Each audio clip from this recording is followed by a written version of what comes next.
Hi, I'm Deborah Stengel, founder of Sedona Soul Adventures and international best-selling author of The Journey to Happy, coming to you again from incredibly beautiful Sedona, Arizona, and I'm so happy you're here with me again. In these series of videos, I'm talking about concepts from my book, The Journey to Happy, how embracing the concept that nothing is wrong can transform your life.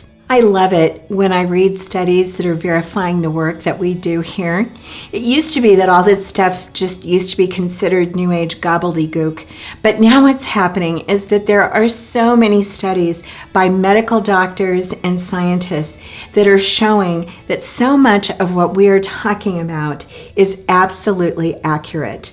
I just saw a study that was reported in the New York Times, and it's all about self-criticism is killing you. This particular study was published in the Journal of Psychotherapy Integration. It was reported in the New York Times with the title, Why You Should Stop Being So Hard on Yourself. So here's all the things they discovered. Self-criticism can take a toll on your mind and body.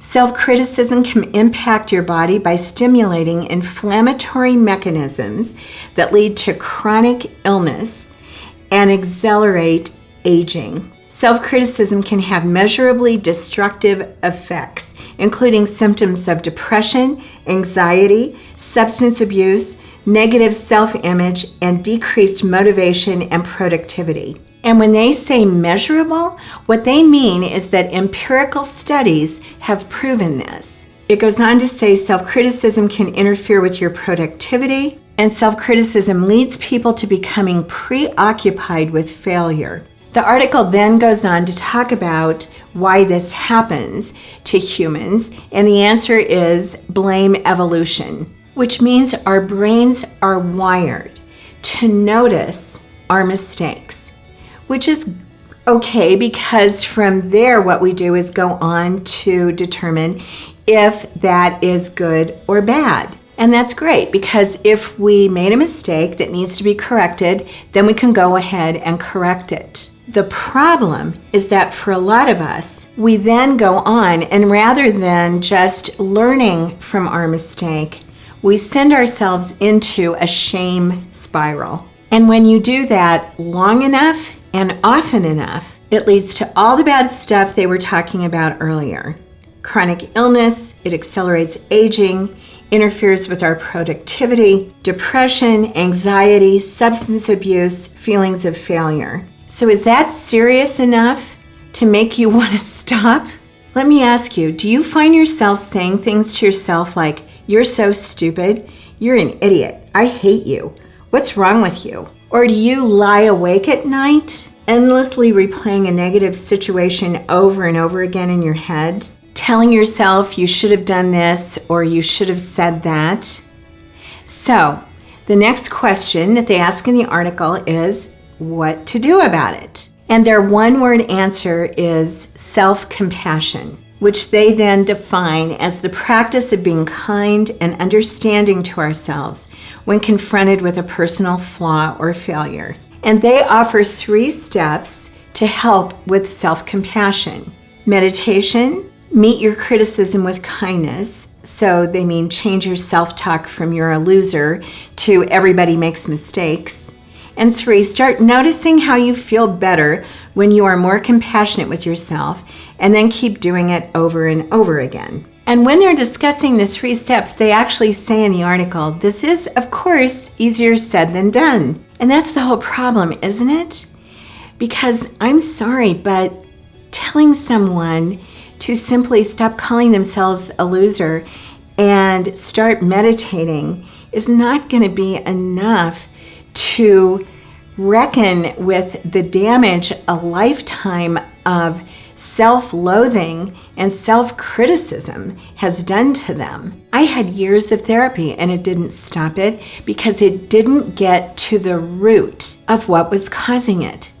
Because you see, the root of all of this for so many of us goes so deep and goes back so far and is affecting us on all the levels: physical, mental, emotional, spiritual. When we have issues of not loving ourselves completely and unconditionally, and I have to say that almost every person I've ever met has this issue to some degree, then it's showing up on all of those levels. On the physical level, we feel insecure about our bodies. Haven't you noticed how even people who really are beautiful think they are very less than perfect? This also shows up with issues of trust. On the emotional level, we deeply feel the self-criticism and it goes to our core. On the mental level, we're thinking things like, I'm a loser, I'm so stupid. On the spiritual level, we actually believe there's something wrong with us. Unless we're dealing with this on all 4 levels, it just stays there,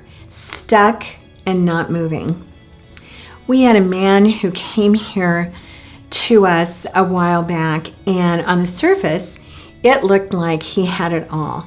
He had a very successful job that he did. He had a happy marriage. He had kids that were good. Financially, he was fine. His health was fine.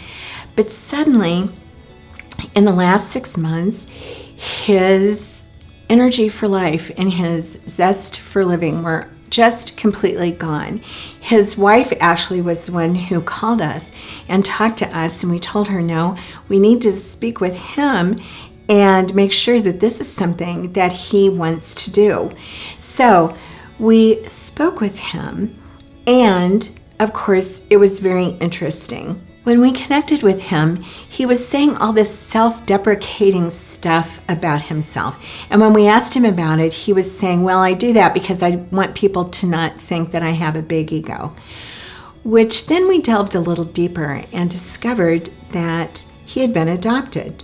And even though he was adopted by a very loving family who loved him and had given him a great life, he grew up with this belief from the time that he found out about it, because they told him at a very young age that there must be something wrong with him, because even his own mother didn't want him, which of course made absolutely no sense. He was given up at birth.